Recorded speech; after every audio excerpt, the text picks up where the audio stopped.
All right, my lovely friends, here we go. It is Tuesday, May 5th, 2020.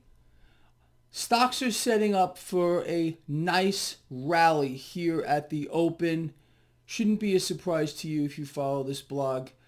Uh, this the mechanism here is truly and absolutely it's epic. I don't know another way to put it. And again, we got another round of abysmal economic news. Stocks go higher every single time we get a piece of bad economic news. The U.S. trade deficit is exploding, absolutely exploding. Minus 44.4 billion. It missed the mark by a large margin. Look, this is the way it's going to go. I've been telling you for years, debts and deficits were going to explode off the Richter scale, and we're there. And I'll tell you something else. We haven't seen anything yet. The worse the economic news gets, the higher stocks are going to go in this environment. That's all we have seen lately. Kind of a strange phenomenon, but we witnessed it prior with regard to Obama. Same situation.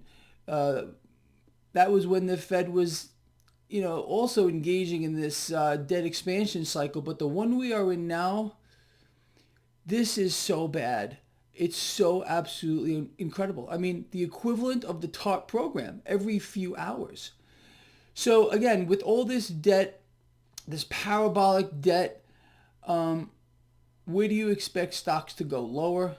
It's almost impossible. Like I said recently, it would take a black swan event for this market to actually attain any kind of fair value.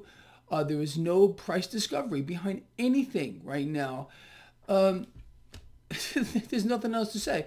So let's talk about this. So again, stocks are set for a higher open. The 10-year yield, which is key here, higher, 0.659 this morning. And you can see the correlation here. I mean, this is not something that goes in tandem all the time.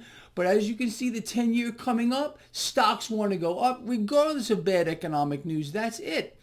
But if we know this, if we understand parabolic debt, it makes our life easier. Despite the fact that gold and silver are under pressure right now, this should be no surprise to you as well. I outlined this for you the last time I did a markets a look ahead. I told you last week gold and silver were going to end up under pressure. This is risk on yet again. Okay, that means certain assets are going to suffer. Let's talk about a couple of other things here. Cryptocurrencies are under a little bit of pressure as well. Not much, but pressure nonetheless. Crude oil is over $22 a barrel. They are doing a nice job here trying to prop this back up. And talking about propping up, we heard from Steve Mnuchin yesterday the Treasury is going to the Fed to beg for another $3 trillion to help prop all this up. And let me tell you this. You see that $3 trillion that the Treasury is now going to borrow from the Fed?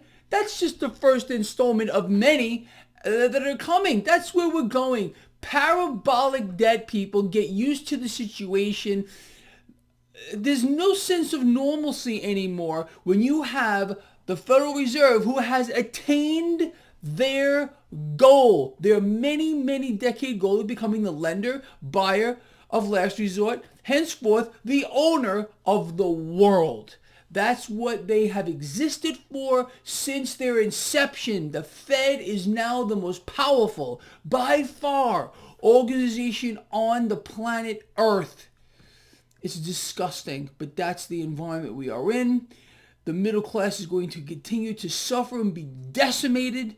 Economic deep freezes, tens of millions of people losing their jobs, small businesses being shuttered, and parabolic debt as this new America, this new world order is pushed in our face. This is the new reality. You don't believe it? Watch the TV commercials. The new reality. We're all in this together.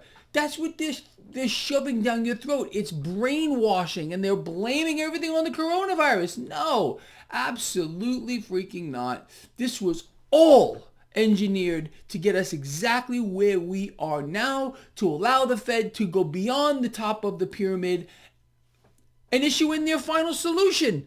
The lender, buyer, and owner of everything, period. All right, look, I'm out of here. Let's watch this market. Let's see where it goes.